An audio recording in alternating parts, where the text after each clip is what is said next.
This imp stole the deed to my house and is charging me rent. So I'm a wizard on a mission, but unfortunately I'm just a poor boy from a poor wizard family. So I've got to pay my rent every single week through odd jobs. We're not gonna make it. Or saving people from monsters. Oh my God. Okay, so maybe I blew 4 of them up. Oh, that's gonna destroy that house for sure. Yep, or more. All while finding the time to explore my neighborhood enough to somehow find a way to get my deed back. Welcome to Broke Wizards. And a huge thanks to Fifth Cell, the developers of the game, for sponsoring this video with the key and the early access as well. The legendary developers of the one and only Scribblenauts. I woke up in the most stereotypical bachelor party house from TV ever on day 1 to an incredibly nostalgic feeling soundtrack. Also, the most annoying beeping ever. My magical computer sent me off to talk to my new imp landlord, so I skated on my magical Xbox controller right over. Mr. Delightful here gave me a quick explanation of what exactly I needed to do here. At least, he did eventually. I'm pretty sure the devs forgot to update to the newest build for the first day that I had early access. Or maybe I screwed something up. I don't know, but either way, I never got this tutorial on day 1, and the game was a bit clunkier in my early gameplay, particularly notable in the combat and the visuals. So between those visual changes and the keys at the top of the screen being obviously visible, I wanted to throw that out there so that you guys understand the back and forth. I'm going to be putting these little guys in the corner if it was old footage, and I'm going to try to use as much new footage as I can since that's the condition the game is currently in and was probably supposed to be in. But I can't exactly forget or skip past my entire first session. I had an entire week to pay my rent, so I immediately snagged my very first key and was skating around town reliving my old Tony Hawk days. I found out that the porta potties scattered around town are actually portal potties, and this one took me to get 2 more keys already. I continued to skate around to get the potion seller's strongest potions for a little bit too long, maybe. I met my roommate Greg and pondered his existence as a paperweight, which I found hilarious since I've got this guy hanging out in my office, and played around with some of our magical tools we had laying around the garage. Okay. Nice. Oh, what? Before finally actually deciding to do my job. Off I went to the city of Milwaukee to save the innocent citizens. Things definitely could have started off a bit better. I had to collect these power-up boxes scattered around to roll for what spells I would get, which I thought was an interesting idea, and the coffee healed me. Some were a bit more helpful than others. You know, ironically, the vegetable transformation of all things quickly became one of my favorite. It gives you some really good control, which was something I desperately needed to stop blowing up the houses I was supposed to protect. With my first combat out of the way and nearly a third of the way to my rent for the week, I started just taking odd jobs like skating around, spray painting houses, and even playing in a band. None of which I was particularly good at this point. So I somehow even managed to completely miss the spray paint sitting in front of my house. If only there was a sign or something of where I could get it, that would have been very helpful. I did start getting better as time went on, but not quite good enough. I ended up transforming into this dragon, which was super exciting. Unfortunately, it was also super clunky, and I ended up just getting myself killed. As a note, it does play way better in the newest update. That was how I figured out if everyone dies, you have to start over, which meant single player was absolutely unforgiving. Thankfully, you keep your key and collection progress. So my second attempt continued much the same as my first, but with my feet under me, I started spending longer out there exploring. I found this sweet, creepy cave behind a waterfall with this cool throne. I'm sure that's not a problem. Hit what is probably my best ever attempt at Slytherin, and drank another magical beer.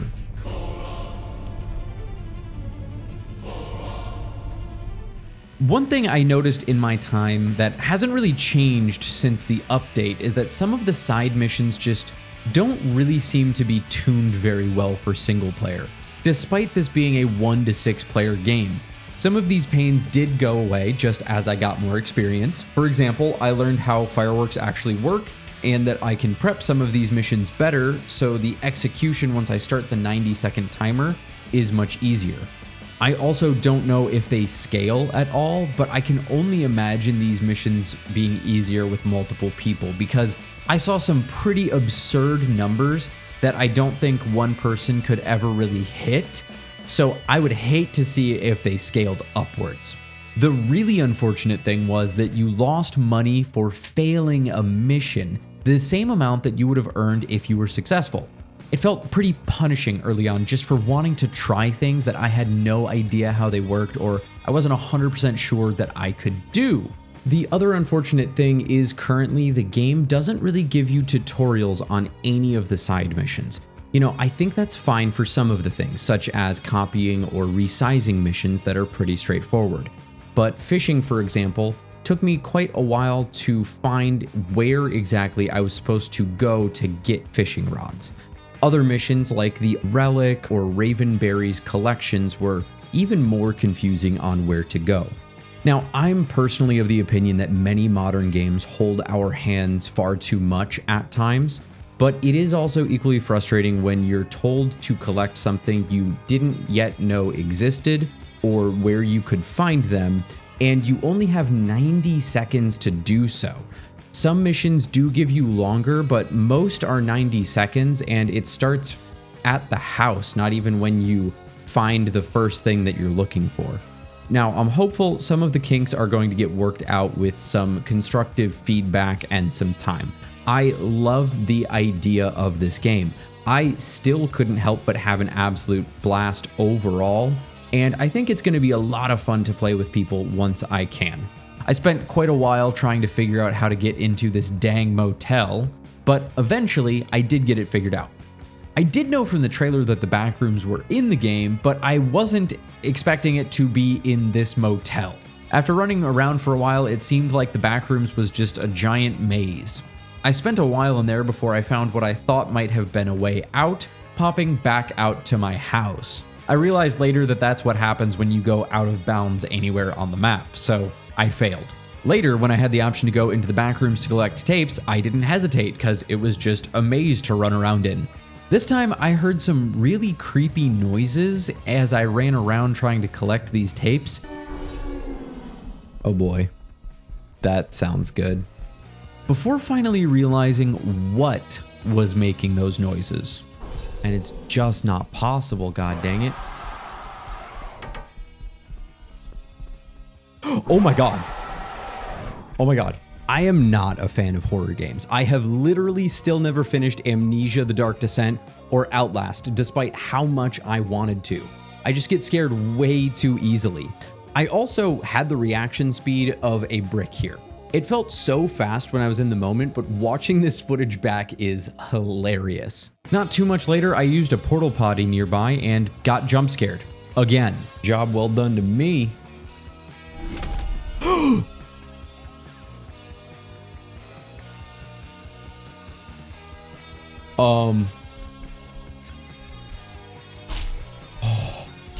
Okay, you don't do anything.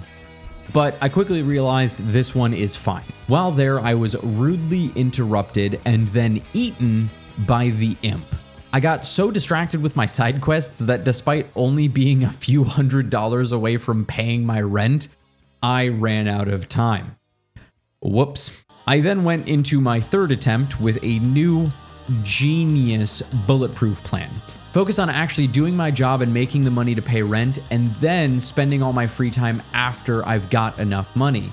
This way, I could never actually run out of time since I took care of my responsibilities first. Though I do have to admit, this was starting to feel a little bit too much like real life.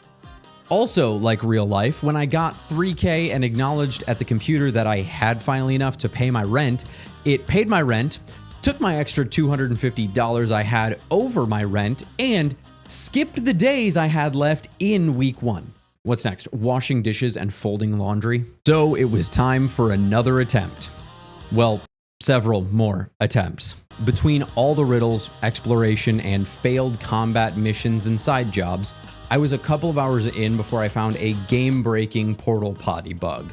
You see, I accidentally grabbed one portal potty and went through another portal potty, causing the one I grabbed to come with and stop working.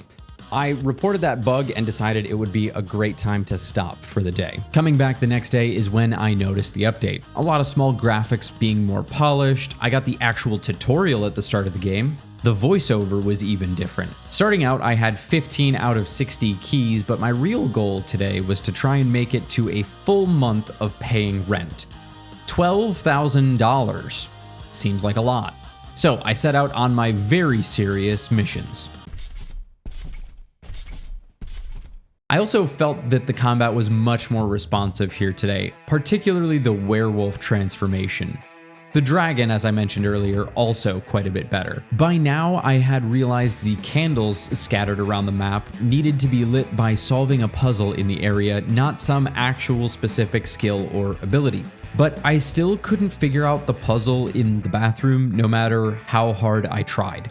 I was sure I had it when I thought about finishing the spray paint smiley face. Despite the changes, there were still several odd jobs I failed or never even picked up despite wanting to, so I had a lot of combat ahead of me to get all of my rent paid. As you completed combat missions, the monsters leveled up each time. I had to take my regret nuggies that I earned from defeating the more specialized enemies to the store to purchase upgrades to make sure that I could keep up with the rising difficulty. I'm not sure why they deal in regret nuggets, but they seem like my kind of people. There's this time control machine up in the distance that says it requires the deed to use, but I appeared to be able to use it despite that. That was unfortunate for me, since when I used it to change the time of day, it literally just started skipping days whenever it cycled.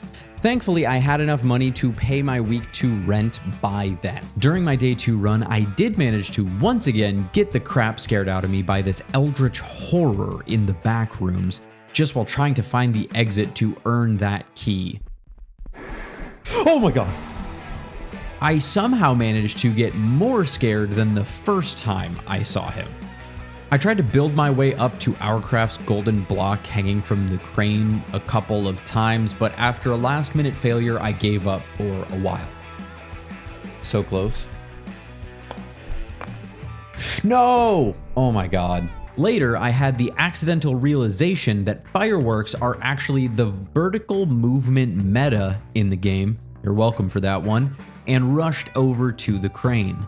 Sadly, I wasn't able to actually place the firework inside of our craft. I guess it's not really our craft, is it, Mr. Joseph? But I later realized I could bring a giant trampoline over here and use that to catapult myself into low orbit and grab the block. After many failed attempts, I managed to grab it and it seemed to bug out and I couldn't get the key. That was fun. After nearly half an hour of exploring, I realized something really interesting. It was still week 3, day 1. I had apparently broken the game when I played with that time control device. I was able to get time moving again by hitting the reset button, but I figured it was only fair that I stop exploring and go get the money to progress onto another week, since at this point I'd probably spent as much time as I typically do exploring in a full week. Once it was daytime, I headed out to Milwaukee once more. The enemies were level 8 at this point, and they were hitting pretty dang hard. I got my hands on a werewolf transformation, which was very quickly becoming one of my favorite spells. But the amount of fun I had was ultimately what became my downfall. You see, unfortunately, because it was in melee range, I tended to take a lot of damage, and I was having so much fun smashing enemies that I totally forgot to pay attention to my health, and by time I realized it, a Cthulhu creature was able to catch up to me and poke me to death. But poked to death to end the best run ever was a heck of a way to go out. I was having so much fun with this game. I can't wait to experience the first time playing it with my friends once it's out. There's some really frustrating jank in the combat, in particular on day 1, but considering it was clearly not the intended build that I was playing, I had to let that go. Day 2 more than made up for it. They even fixed the portal potty bug I found. Now, I don't really play these friend-focused games like Lethal Company or Peak. Phasmophobia is honestly the only one I can think of off the top of my head that I do play, but I highly recommend checking out the demo, available now on Steam. Wishlist it if you have a good time. There's a ton of stuff from my first 6 hours alone that I didn't show or talk about for you to go experience yourself. It's got such a wide variety of stuff to do. There's still more being added to the game that isn't available yet, and the wackiness I experienced even by myself is definitely only going to be more hilarious, bringing in more chaos-inducing, fire-breathing, skateboarding broke wizards to the mix. There's also tons of multiplayer minigames I can't wait to try out, like Prop Hunt. Not to mention, my wife is even worse than I am with horror, so I'm gonna bring her to the back rooms without saying anything. And hopefully she doesn't hear me recording this or watch this video first. Big thanks again to the Fifth Self. Go enjoy the game and shred it up, guys. And while you're waiting on it to download, you can check out this video here.